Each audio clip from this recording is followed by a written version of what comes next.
Sí, Raj. ¿Qué significa una coordinadora? Es que justamente es la que coordina las acciones, no es una coordinadora abstracta o acuerdos políticos partidarios de aparato, no, es la que coordina las luchas concretamente. Por ejemplo, Terra Bussi, La Ford, Frigor, todo lo que hoy es el parque industrial de la zona norte siempre fue un lugar muy importante porque había grandes fábricas. Esa fábrica fue una coordinadora muy grande y en Capital había otra coordinadora que era todo de gremios en lucha. Ahí era verdad, eran batallas políticas terroríficas, porque como siempre iban a la burocracia a dirigir, pero tratando de frenar para poder dirigir. Es muy difícil que la burocracia dirija cuando hay un proceso de movilización muy grande. Nosotros proponíamos debate en asamblea de fábrica, que las asambleas de fábrica propusieran las reivindicaciones, después los plenarios zonales, después los plenarios en los distintos gremios, en lo que fue la coordinadora zonales, las coordinadoras zonales, en las coordinadoras provinciales, las provinciales nacionales. Hicimos varios plenarios durante todo, yo diría de febrero, marzo del 75 que empezó este movimiento fuerte. Era un proceso de acumulación política sindical muy importante, muy grande, y yo creo que obviamente puso en jaque a la estructura sindical, ¿no? En aquellos gremios que eran de características burocráticas, las agrupaciones y las coordinadoras se fueron dando fundamentalmente para dar una pelea interna, mientras que en aquellos sindicatos que eran combativos, la lucha era distinta, era fortalecer la organización de los trabajadores. Muy pocas veces a través de la historia se dio una organización tan importante de los trabajadores a través de las coordinadoras. La democratización sindical en Córdoba, puede decirse, arranca en el 69 con el Cordobazo del 29 de mayo y un montón de organizaciones sindicales son recuperadas por representantes genuinos.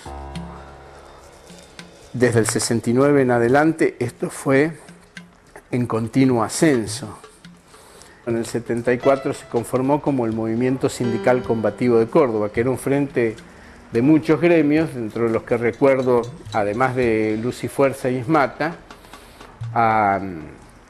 el sindicato de Perkins, al sindicato de lecheros, a los trabajadores de la sanidad, al sindicato del caucho, a la Unión de Educadores. Bueno, y seguramente hay muchos más. Hay un estado permanente de movilización. Uno tomaba un colectivo, por ejemplo, andaba en el sur del Gran Buenos Aires, que yo me movía mucho por ahí, y uno veía una olla popular acá, una marcha allá, una toma de fábrica acá. Era un estado de efervescencia generalizado dentro del movimiento obrero. Entonces las coordinadoras se van a fortalecer y van a jugar un papel dirigente en todo este proceso. Año 1974, Agustín viene a Buenos Aires, viene a esta sede y se da la posibilidad de la formación de esta coordinadora de gremios en lucha. Vale la anécdota. Esa reunión se hizo en la clandestinidad con muchísimos compañeros detenidos. La prensa en ese momento daba 120 compañeros detenidos, pero fueron muchísimos más.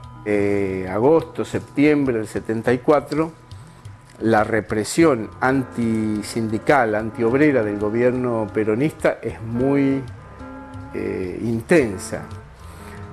Fue intervenido por la Dirección Central Burocrática de Esmata Nacional, el sindicato de Esmata de Córdoba. Y el otro sindicato que es asaltado e intervenido, el sindicato de Luz y Fuerza, eran las dos bastiones principales del movimiento sindical organizado ya de muchos años antes. Ya la represión tenía en la clandestinidad forzosa a los dirigentes de Atosco, de Luz y Fuerza, y a Salamanca tenían órdenes de captura, pero igual funcionan incluso en asambleas en lugares de trabajo.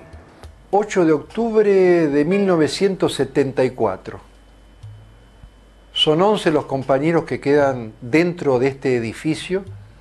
La AAA rodea la manzana, policía, gendarme, ejército, 24 horas soportando, más que soportando la presión que ejercían directamente del Ejecutivo para la liquidación de este gremio.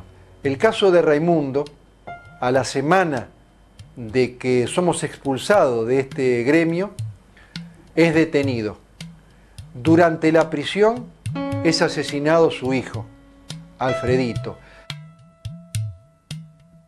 Haciendo propaganda en la juventud por la huelga de Villa Constitución, caemos presos varios. La opción era la opción del Poder Ejecutivo a irte del país en vez de estar preso.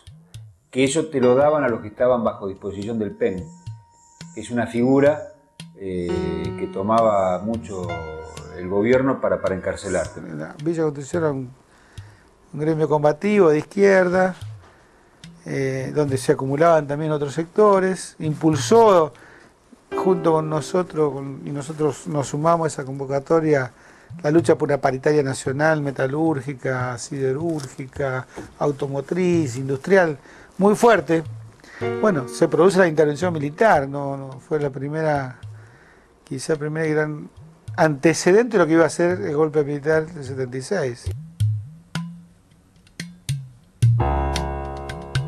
Unos meses antes de que estos episodios económicos dañasen muchísimo a la clase trabajadora y hubiese resistencia y ya hubiese empezado la represión, hubo una señal política para dar la represión y no la hizo un oficialista del gobierno sino un opositor, que fue Ricardo Balbín. Ricardo Balbín, el líder de la Unión Cívica Radical, estigmatizó a este activismo obrero que había en las fábricas y lo denominó la guerrilla industrial para señalarlo como blanco de lo que estaba comenzando a ocurrir. Fue una época muy jodida, en el marco una telemovela. Entonces toda la movilización revienta eso. El Rodrigazo revienta lo que es Se pone un freno a la violencia. Sí. Revienta la banda por policial, pero es un fenómeno muy pequeño porque puede caer, viene la dictadura militar, viene el golpe militar. Frena, sí. Cae López Rega, bueno, cae el gobierno. El impacto de derrotar a López Rega fue magnífico. Fue una lucha política, porque arranca por la lucha por el salario, por la lucha por el salario, y se transforma en una lucha política que termina derribando a uno de los personajes más siniestros de la historia argentina. Hubo una cantidad y calidad enorme de libertades de presos políticos que después se cierra. O sea, el que no sale con el Rodrigazo o en esos momentos, después se comió una cantidad enorme de años adentro, e inclusive algunos que han desaparecido. O sea, a nosotros nos salvó el Rodrigazo. El discurso del ministro de Economía, difundido anoche por radio y televisión, es reproducido esta mañana por todos los matutinos de Buenos Aires. Y nosotros recabamos la opinión de los porteños sobre ese discurso. Pienso que las decisiones que va a tomar van a ser quizá un poco extremas. En definitiva, el Rodrigazo no es ni más ni menos que lo que necesariamente se debería haber hecho después de que Helvar estuviera en economía. Se sostuvieron 7, 8 meses y vino la explosión. Pero no fue solamente la explosión económica, sino la explosión política. Si nosotros tenemos en cuenta que al cabo de menos de un año, en algunos casos 7 u 8 meses, hay en la CGT 3 secretarios generales, hay en el Ministerio de Economía 6 ministros, nos damos cuenta inmediatamente que era una situación incontenible. El ministro anunció una serie de medidas aparentemente que sorprenderían a muchos y que eso solucionaría los problemas de desabastecimiento mercado negro. Aparentemente esas medidas serían bastante, pienso yo, liberalizar los mercados, los precios, es decir, cosas que pueden crear reacciones.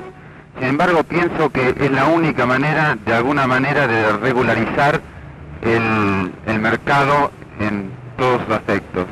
La crisis económica era tan brutal que yo recuerdo un día de guardia que estábamos en el café del hospital, reunidos, no me acuerdo, 8, 10, 12, y sacábamos la cuenta lo que nos costaba llegar, los que en ómnibus al trabajo, los que tenían auto, los que les costaba de nafta, después tomarse un café, los que fumaban comprarse los cigarrillos, después la comida del hospital era comida del hospital, pero 24 horas mucho tiempo, entonces uno come un sándwich, esto. Cuando uno hacía el cálculo de lo que gastaba, ese día gastaba más de lo que ganaba ese día de guardia. Yo quisiera solamente decir que aparezcan las cosas que escasean y que se haga sufrir menos a la población. A partir de ahí empiezan a sucederse conflictos en todos los lugares del país, en todas las ramas, las industriales, en servicios, en todo lo imaginable. A partir de ahí también, con todo el trabajo que se venía desarrollando en las organizaciones sindicales, empiezan a aparecer con mucha fluidez, porque tampoco se descubre nada, las famosas agrupaciones de base, las famosas coordinadoras.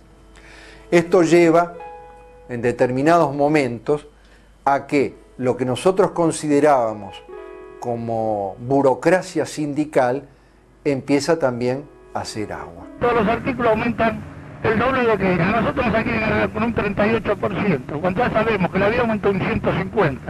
Yo quisiera que nos explicara a este señor cómo solucionamos el problema. Que a él le van a dar un 38% y la vida aumentó un 150%. La verdad que no sé. No le veo solución posible.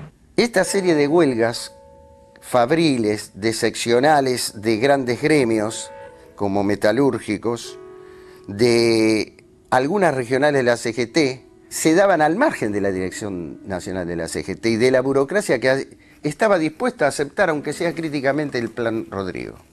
¿Qué opinión le merece la cifra 38% que circuló insistentemente, incluso proviniendo de sectores oficiales, como posibilidad de tope en los paritarios? Bueno, yo desconozco de dónde puede surgir eso. Cuando la señora Presidenta de la Nación dirige un mensaje al pueblo, dice que se establece un salario mínimo de 330.000 pesos y a partir de allí cada una de las comisiones paritarias establecerán los porcentajes correspondientes en su convenio, el que el Poder Ejecutivo lo hará respetar. Tuve en su momento y oportunidad de prorrogar las convenciones colectivas por expreso pedido del general Perón y también cumpliendo su voluntad volví a convocar bajo el imperio de la 14250. Recibir esta primera gran convención es un motivo de grande orgullo, un motivo de una satisfacción inmensa. Un convenio que enorgullece al gremio de la construcción y enorgullece a la República. Muchísimas gracias, compañero Papadio, por esta gran alegría que me da. Quiero que imaginen algo, una compañera indispuesta que trabaja a 60, 70 grados de calor, lavando con aguas hirviendo y con productos químicos.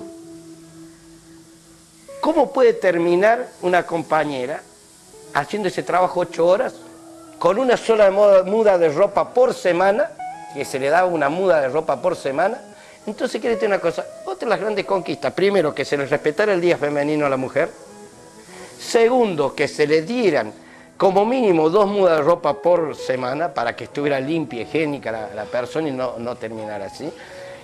Y el tercer problema, que se le reconociera que permanentemente tenía que tener los cuidados médicos porque eran trabajos totalmente insalubres. Había un compañero que se había cortado una mano, entonces las máquinas no tenían toda la seguridad, o sea, puso en una prensa, no tenía la fotoeléctrica y cuando mete la mano, crack, se la corta.